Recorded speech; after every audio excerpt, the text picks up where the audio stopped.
Alors lui, c'est Florent Vintrinier, auteur-compositeur, musicien au sein du fameux groupe La Ruquetano. T'as fini? Et lui, c'est Paul Damour, auteur-compositeur. Et Paul Damour, il a monté une maison d'édition qui s'appelle Neno et Tala. Et avec Neno et Tala, il a fait une série qui s'appelle Nos. Il a commencé par Nos prisons. Et là, nous, le travail qu'on fait ensemble, c'est Nos marins. Nos marins.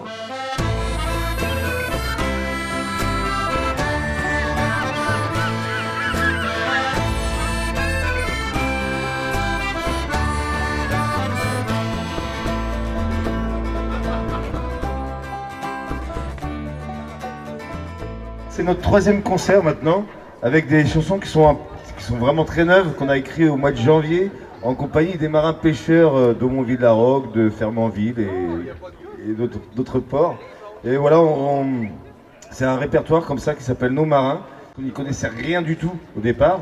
Et donc on s'est dit, si on veut écrire des chansons sur les marins, il faut peut-être qu'ils nous aident. Et puis voilà, c'est comme ça que la première chanson, par exemple, parle d'un truc auquel on n'aurait pas pensé pour les chants de marins, parce qu'on était plus habitués à écouter des chansons où il y a plutôt des voiles, etc. Là, c'est plutôt si le moteur casse. C'est Guy Mauger qui est venu nous accueillir au gîte d'ailleurs. Et ça a été dès le départ une chanson. Parce que voilà, on était dans leur quotidien au final. Et donc Guy, il venait de la mer et il avait eu un problème sur son moteur. Je pense que c'est moi qui vous ai inspiré. C'est le jour que je suis tombé en panne et c'est le jour que vous êtes arrivé. On t'a perdu la poisse. Moi, peut-être pas, non. J'ai assez physionomiste là-dessus. Si le moteur casse, pour rentrer au port, tu sais mon bon Mathias, faut demander des renforts. Faut que t'appelles un bon copain, en demain il y en a encore. Espérer que ça va bien, le moteur n'est pas mort. Espérer que ça va bien, que le moteur n'est pas mort. Le thème, c'est trop empreint, que ça parte de quelque chose de réel. Ils savaient où on était, les marins, et ils venaient nous voir quand ça leur prenait de venir nous voir. Il n'y avait pas de rendez-vous donné spécialement. Et d'ailleurs, ils ne sont pas venus tout de suite, ils avaient pas mal de boulot à ce moment-là. Donc du coup, nous, ça nous a permis aussi d'aller, par contre, c'est vrai, à la rencontre aussi, la première rencontre qu'on a été faire en dehors du gîte. On a été voir Johan à Gori, donc la SNSM, ce qui a donné naissance à 2 chansons.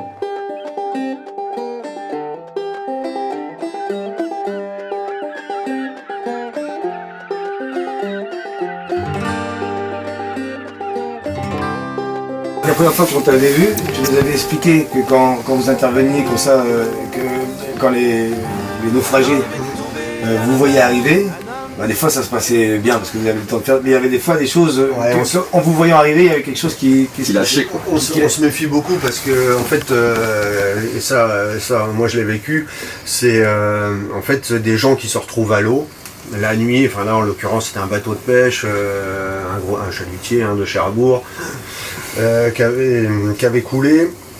Les gars étaient à l'eau et en fait ils étaient ensemble, ils étaient accrochés à une bouée, voilà. Et en fait il y en a un, donc quand c'est comme ça en fait on se met nous en combinaison de plongée prêt à sauter à l'eau. Et en fait le gars, on le voit et en fait il nous fait un signe et en même temps qu'il fait le signe, il lâche la bouée et il coule comme un plomb. Pourquoi? Parce qu'en fait, ici la chance de survie à la saison, là tout de suite, dans du mauvais temps, j'ai envie de dire que ça dépasse pour 20 ou entre 20 minutes et une demi-heure suivant la force mentale du bonhomme, quoi.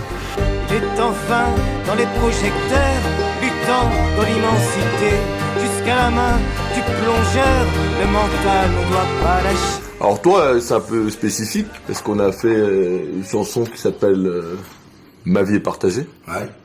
Ma vie est partagée entre vous et la marée. Vous pouvez m'appeler, faut pas me retenir. Et tout part de lui. Voilà. Et tu t'appelles comment?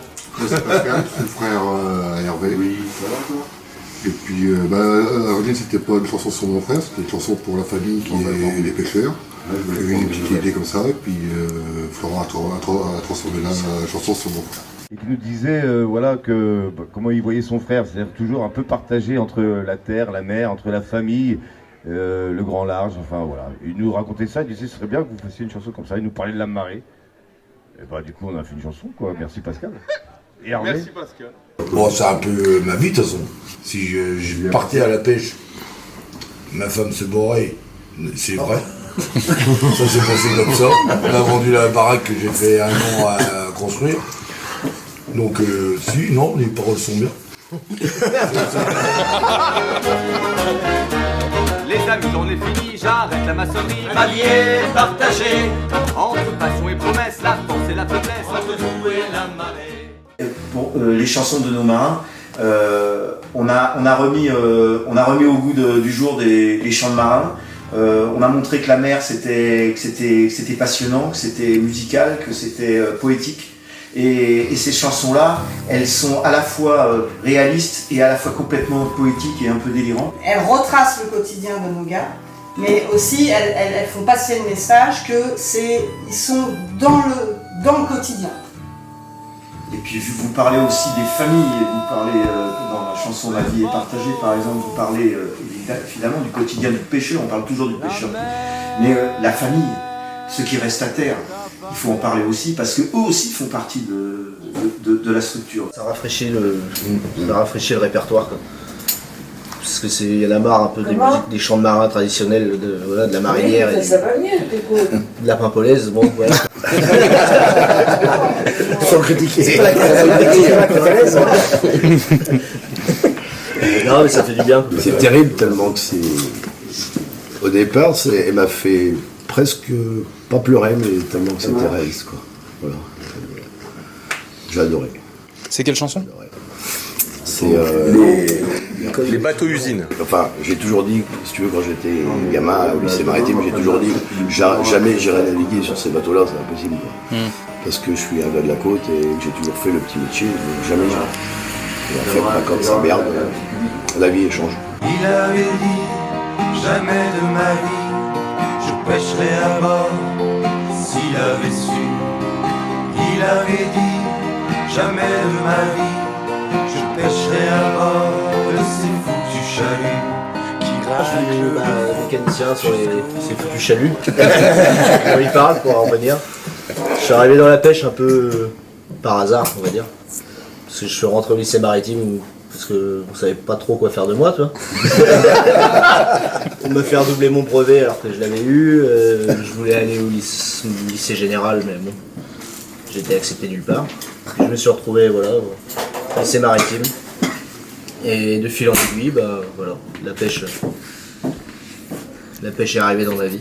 De base, je devais partir en cuisine, mais ça ne l'a pas fait parce que j'aimais pas trop les autres. Ça n'a pas trop fait quoi. Et puis du coup je faisais pas mal de conneries et mon père il m'a pris sur le bateau, il m'a dit tu vas venir là puis on va t'apprendre la vie quoi. Et du coup au fur et à mesure, au début j'étais malade et après une fois que j'étais plus malade j'ai appris à aimer ce métier.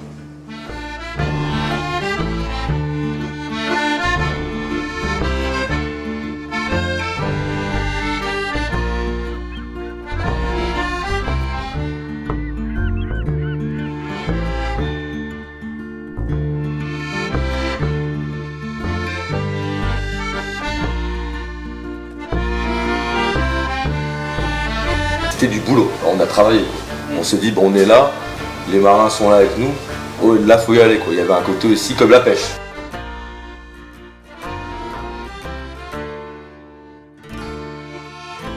Florent il s'est vraiment concentré, il était en immersion et même c'était beau à voir en cheminement mental de vraiment dans l'écriture de s'ouvrir et savoir se refermer pour pouvoir écrire. Et Pierrot et moi on était plus sur la musique. Donc Pierrot, moi je le connaissais pas, je le connaissais pas du tout avant cette rencontre-là, donc c'est quand même un truc aussi rigolo, tu débarques dans une résidence, tu vas écrire un album avec quelqu'un que tu connais pas. On a passé la première soirée à faire de la musique. Et c'était une évidence absolue. Et puis après, les marins sont venus nous voir. Guy, on t'a vu au bout d'une semaine, je crois. Peut-être un peu plus dans ces séries qu'on a vu au bout d'une semaine. Et en fait, il nous a appris l'anglais maritime. Ouais, avec Alain l'année dernière. Il était en cours, Alain, non? Tu sortais de cours, toi? Il n'y a pas longtemps que t'étais... Non, t'étais pas en cours. Et du coup, il parlait de l'anglais maritime qu'il était censé apprendre.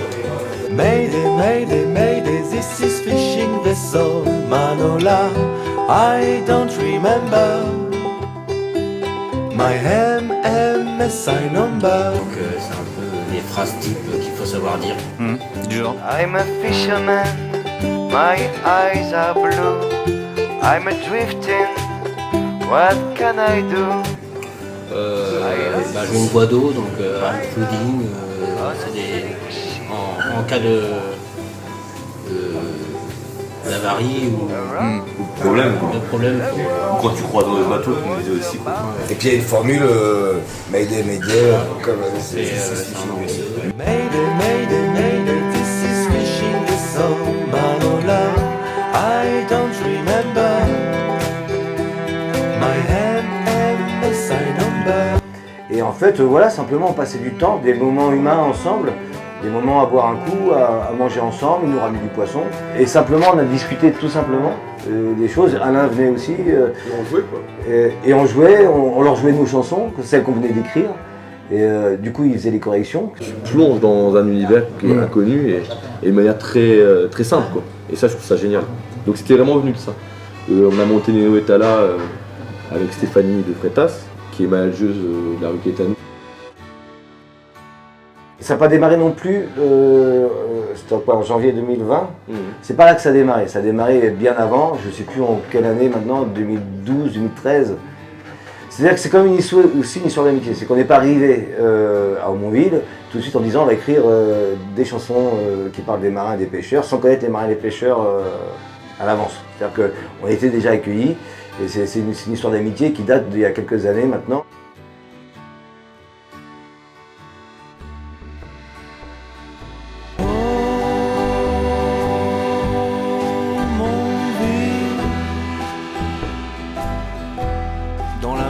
Une pépite, c'est pas de l'eau bénite. Oh, mon ville, la rogue ou la petite, en robe de granit.